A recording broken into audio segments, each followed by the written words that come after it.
साहित्य की दुनिया में एक बड़ा नाम श्याम कश्यप बेचैन का है।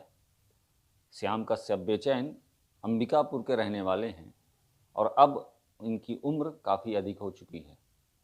श्याम कश्यप गीत लिखते हैं, गज़ल लिखते हैं और हास्य और व्यंग्य भी लिखते हैं और इन तमाम अपनी रचनाओं को लेकर के उन्होंने देश भर के कई शहरों के मंचों पर लोगों को अपनी रचनाओं को सुनाया है। हमारे साथ श्याम कश्यप जी हैं। सर, बहुत बहुत स्वागत है आपका। सबसे पहले आपसे ये जानेंगे कि श्याम कश्यप बेचैन, ये जो नाम आपका है, ये बेचैन शब्द का क्या मतलब है, क्यों लगाया है? दरअसल यूं तो हर शख्स बेचैन है। जब हम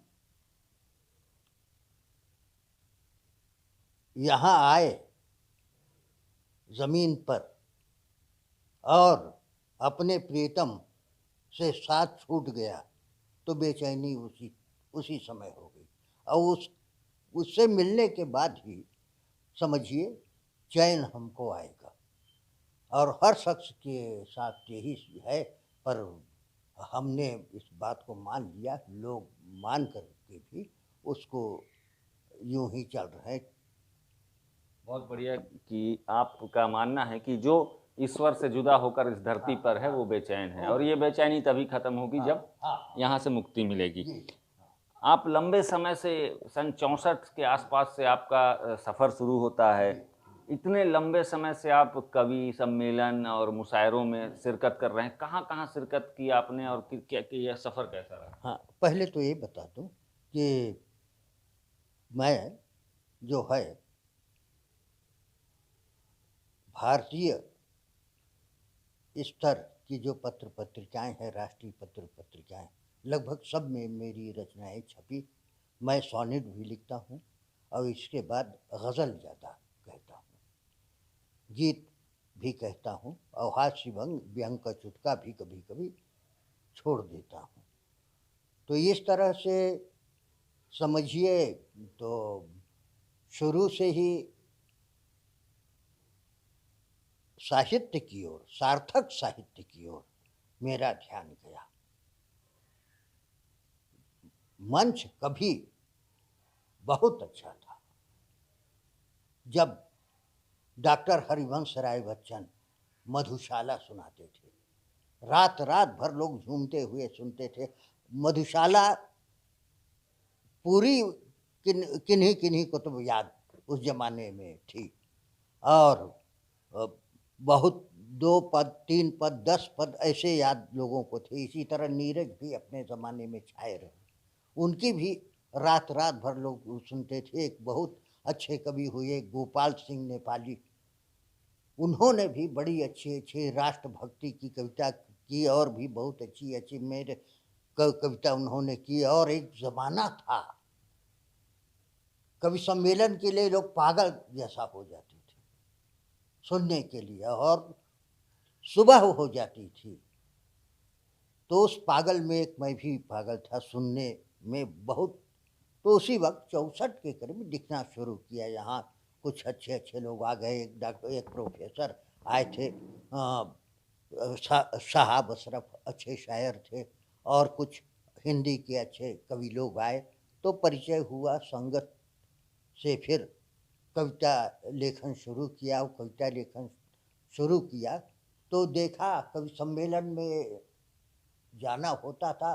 तो उस समय कवि सम्मेलन ठीक था, गीतकार आते थे, भाव विभोर कर देते थे, हम लोग भी गीत लिखते थे, बड़ा अच्छा लगता था, लोग बहुत तवज्जो देके सुनते थे।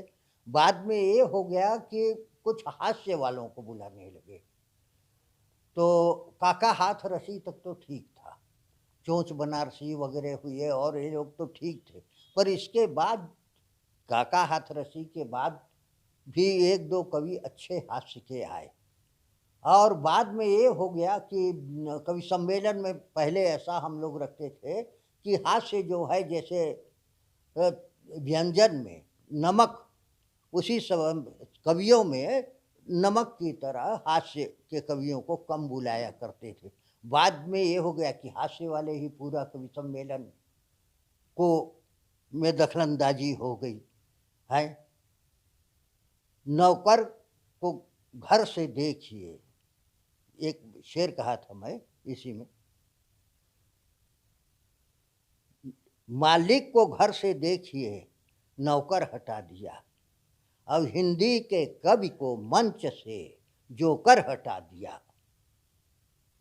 शेर कहा था कि लोगों के स्वाद हो गए घटिया बुरी तरह, लोगों के स्वाद हो गए घटिया बुरी तरह, आटे को अब बाजार से चोकर हटा दिया। तो इस तरह से भाई साहब क्या है कि विसंगति हो गई। कवि सम्मेलन में जाइए तो कविता की जगह ये क्या है, लतीफ़ेबाजी होने लगी। अभी भी देखिए कविता कम लोग सुनाते हैं, गल्प ज़्यादा करते हैं। गप सुनिए, घटिया लतीफ़ा सुनिए, उधर से बाई जियाना अंदाज से कुछ बोलेंगी, इधर से उसका मतलब आशिकाना अंदाज में जवाब होगा और उससे लोग हंसेंगे। तो इस तरह कवि सम्मेलन के स्तर को निम्नतर कर दिया गया। इस पर भी एक शेर, एक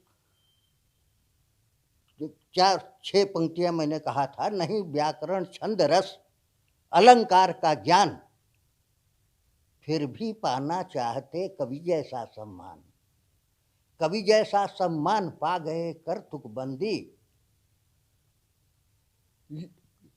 करे लतीफ़ा और सुना लतीफ़ा और करें कविता को गंदी, कहें श्याम कवि ये सस्ते यश के भिखमंगे, श्रोता अगर हंसें तो हो सकते हैं नंगे, श्रोता अगर हंसें तो हो सकते हैं नंगे। तो इस तरह एक तरफ चिड़ की तरह बुलाते हैं। मैं जाता हूँ कवि सम्मेलन, देखिए जम्मू कश्मीर से लेकर के उत्तर प्रदेश में भी, मध्य प्रदेश में तो अपना था ही पहले, मध्य प्रदेश में लगभग हर एक शहर में कोई शहर छूटा होगा तो छूटा होगा, वरना जाना हुआ इधर बिहार में भी, पटना हुआ, गया हुआ, और भी फिर रानीगंज, वर्धमान, बंगाल में भी घूमा मैं कवि सम्मेलन में।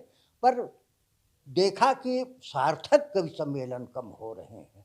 अभी भी सार्थक कवि सम्मेलन कविता कोई सुनाना नहीं चाहता, चुटकुला सुनाते हैं और कवि कम है उसमें। अब कवि ज़्यादा है। अब कवि का मतलब चारण, चारण जो कि राजाओं की चरण वंदना करने वाले थे, वो चारण लोग ज़्यादा हैं। जैसा अभी पाकिस्तान, हिंदुस्तान, चीन का युद्ध हो गया हो, इस तरह से एकदम बमक करके कविता लिखना और लोगों के साथ उनकी भावनाओं के साथ का ब्लैकमेल करना, ये कविता हो गया है। या घटिया से, या फिर कोई रागदारी वाला आदमी हो, राग अच्छा हो, है गाने वाला ठीक हो, और कोई और साथ में गप्पबाजी का भी हो, वाचाल भी हो, बोलता भी अच्छा हो, लहजा भी बोलने का अच्छा हो, कुछ दो मानिया बातें कहने वाला हो। तो ऐसे लोग कवि सम्मेलन में अब ज़्यादा आ गए हैं, सार्थक कवि कम हुए हैं। बदलते स्वरूप आपने दोनों युग देखा है। आप 64 के दौर में भी कवि रहे हैं, आपने कवि सम्मेलन का मंच भी देखा है, और आज का डिजिटल आधुनिक भारत भी आप देख रहे हैं। स्टैंड अप कॉमेडियन आ गई है, तरह तरह के अलग स्वरूप आ चुके हैं। इस स्वरूप को जब आप बदलते देखते हैं तो कैसा लगता है, और इसके क्या परिणाम समाज में? सब जगह वही है, उधर भी घटियापन है, तुकबंदी ज़्यादा हम देखते हैं। तुकड़ों को कवि मान लिया गया है, और जो है तात्कालिक प्रसंग पर कविता लिखने को कहते हैं, वो क्या लिखेंगे, तुकबंदी कर देते हैं और गा करके सुना देते हैं, अच्छा से लोगों का मनोरंजन हो जाता है। पर जिसे वास्तव में कविता कहा जाए, वो कविता अभी मंच में नहीं सुनाई जा रही। उससे देखिए मुशायरा में, हिंदी में तो एकदम ख़त्म हो गया है, मुशायरा में कुछ मर्यादा है, वहाँ कुछ अच्छी रचनाएं हैं, वहाँ अभी भी व्यंग वाले जो हैं, मस्खरे जो हैं, हिंदी में तो मस्खरे चल ही रहे हैं, पर उर्दू में मस्खरों की कमी है या है। तो जैसे व्यंजन में नमक, उसी तरह मस्खरे अभी भी उर्दू मुशायरा में हैं। वहाँ एक मर्यादा है। उर्दू मुशायरा में पढ़ने से गर्व का भी अनुभव होता है। रचना जो अशार है उसको भी तरजीह सही माने में मिलता है। बाकी तो सब इसी तरह के हैं, क्या कहिएगा। श्याम जी, आपने पूरे देश में लोगों को अपनी रचनाएं सुनाई हैं, बड़े मंच पे, बड़े टीवी चैनल में भी आपने अपनी रचनाएं सुनाई हैं। हम भी चाहेंगे कि हमारे दर्शकों को आप कोई अपनी अद्भुत रचना सुनाएं जो लोगों को बेहद पसंद आए। हाँ सुनिए, तो एक हिंदी की गज़ल आप लोगों के सामने प्रस्तुत कर रहा हूँ कि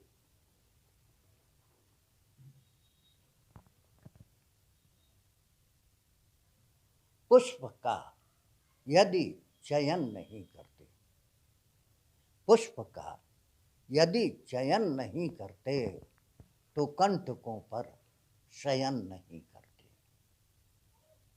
पुष्प का यदि चयन नहीं करते तो कंटकों पर शयन नहीं करते। आप इस्पात बन नहीं सकते, आप इस्पात बन नहीं सकते, ताप जब तक सहन नहीं करते। किसका होता चरित्र मानस में, किसका होता चरित्र मानस में, राम यदि वन गमन नहीं करते। किसका होता चरित्र मानस में, राम यदि वन गमन नहीं करते, और हंस के देते हैं सांत्वना केवल, क्लेश का उपशमन नहीं करते। एक बहुत सार्थक शेर पेश कर रहा हूं कि यज्ञ तब तक अपूर्ण है जब तक, यज्ञ तब तक अपूर्ण है जब तक अपने मय का हवन नहीं करते। आखिरी शेर इसका कहा था, जब भी पीते हैं छक के पीते हैं, जब भी पीते हैं छक के पीते हैं, मात्र हम आचमन नहीं करते। पुष्प का यदि चयन नहीं करते तो कंटकों पर शयन नहीं करते। बहुत बहुत धन्यवाद श्याम कश्यप बेचैन जी हमसे बातचीत करने के लिए। तो आपने सुना कि ये हैं मशहूर गज़लकार श्याम कश्यप बेचैन, जिन्होंने बताया कि किस तरह से बदलते स्वरूप में, साहित्य के बदलते स्वरूप में मंच से कविताओं को दूर कर दिया गया है और इसकी जगह चुटकुले और हास्य की कविताओं ने ले लिया है। अब ना कवि सम्मेलन उस तरह के होते हैं और ना मुशायरे उस तरह के होते हैं। ऐसे कवि जो पुराने समय से कविताएं करते आ रहे हैं, ऐसे कवियों के लिए ये समय बेहद कष्टदायक है। देश दीपक गुप्ता, ईटीवी भारत, सरगुजा।